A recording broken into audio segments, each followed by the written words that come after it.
अब जो बोलते हैं मर्डर ऑफ डेमोक्रेसी, अब डेमोक्रेसी का मतलब मर्डर ऑफ सिटीजन तो नहीं हो सकता ना।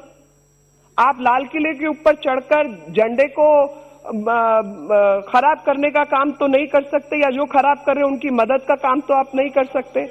लेकिन राष्ट्रीय ध्वज को लगातार डिसिक्रेट करने का काम जिन लोगों ने किया, पुलिस उनके खिलाफ कार्रवाई ना कर पाए तो आप डीटीसी बसें ही नहीं देंगे पुलिस को। आप ये काम करेंगे? ये इसके लिए आपने दिल्ली की जनता की परमिशन ली थी क्या? मर्डर ऑफ डेमोक्रेसी का मतलब murder of its honest citizen नहीं होता। सुचारू रूप से दिल्ली के अंदर कार्रवाई चले, सब आराम से काम हो सके, इसी के लिए दिल्ली की जनता ने सबको वोट दिया है। और जब कोऑपरेटिव फेडरलिज्म की बात लोग करते हैं तो कोऑपरेटिव तरीके से काम किया जाना चाहिए। जहां पे कोऑपरेटिव तरीके से काम नहीं किया जाएगा वहां पे जवाबदेही आपकी है, हमारी भी है, और हमारी ज्यादा है क्योंकि हम सेंटर में बैठे हैं, इसलिए उसको सुधारने का काम भी हमारा ही है। ऐसा संविधान ने हमको अधिकार दिया है, आपने नहीं दिया। आपके अधिकार देने लेने से कुछ नहीं होता। जब हमने स्टेडियम नहीं दिए किसानों को, वहां पे आप जेल बनाने के लिए स्टेडियम मांगे थे, तब से हमारे मुख्यमंत्री पर और हमारी सरकार से नाराज चल रहे हैं। जनाब कौन चलाता है सरकार, ये तो सबको पता है। तो आप मुझे ये बता दीजिए, मेरे सामने बैठे हैं साक्षी महाराज जी, इनका बयान पिछले कुछ दिन पहले का कि अब देश में चुनाव ही नहीं होने चाहिए। कल यही भी बिल ले आओगे कि देश में चुनाव नहीं होंगे, पुतिन की तरह 2036 तक मोदी रहेगा। हैं ये फेडरल स्ट्रक्चर कह रहे हैं आप किसको? मैडम मीनाक्षी जी, आप कह रहे हैं फेडरल स्ट्रक्चर से अपना हमारा देश नहीं चलता, तो कब आप मुझे बता दीजिए तानाशाही से चलेगा क्या? तानाशाही से चलेगा क्या?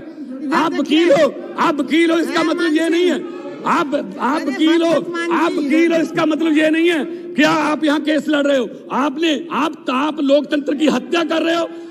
अरे कल आप कह दोगे कि जो राज्यसभा में चुने हुए दिल्ली के 3 सांसद हैं, वो किसी वोटिंग में भी नहीं हिस्सा ले सकते, वो किसी डिबेट में नहीं आ सकते, क्योंकि वो तो उन एमएलए ने चुने हैं जिनके पास शक्ति नहीं है। कि किस तरफ लेके जा रहे हैं देश को आप? थोड़ा बहुत तो ख्याल कीजिए। मैं यही कहना चाहता हूं मैडम, मैं ये कहना चाहता हूं, दिल्ली देश का दिल है। दिल्ली के स्कूलों की बात, दिल्ली के अस्पतालों की, 73% दिल्ली को बिजली 0 बिल आता है, और दिल्ली के जहां 70 सालों तक पानी नहीं पहुंचा वहां तक पानी पहुंचा दिया। और दिल्ली के, आप मुझे बता दीजिए, प्रधानमंत्री जिस ट्रंप के लिए वहां पे प्रचार करके आए थे, उसकी पत्नी क्या एमसीडी के स्कूल देखने आई थी? स्कूल दिखाया केजरीवाल का, और केजरीवाल को बैन कर दिया, वहां नहीं आ सकते। दिल्ली के अस्पतालों में इलाज फ्री है। दिल्ली में एक जज का बेटा, एक रिक्शे वाले का बेटा और एक डिप्टी कमिश्नर का बेटा एक ही बेंच पर पढ़ रहे हैं, क्योंकि केजरीवाल ने, मनीष सिसोदिया ने ये शिक्षा जो है प्रणाली। मैडम 1 मिनट तो दे दीजिए, जितनी देर मीनाक्षी जी घंटी के बाद बोली थी वो तो दे दीजिए।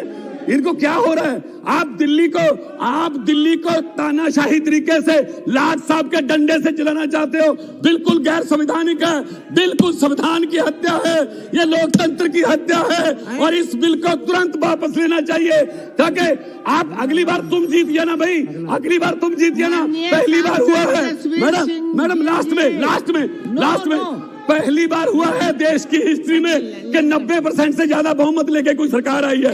आप आप हार को बर्दाश्त नहीं कर सकते। हारना सीखिए, वरना इतनी बड़ी हार आप झेल नहीं पाओगे फ्यूचर में।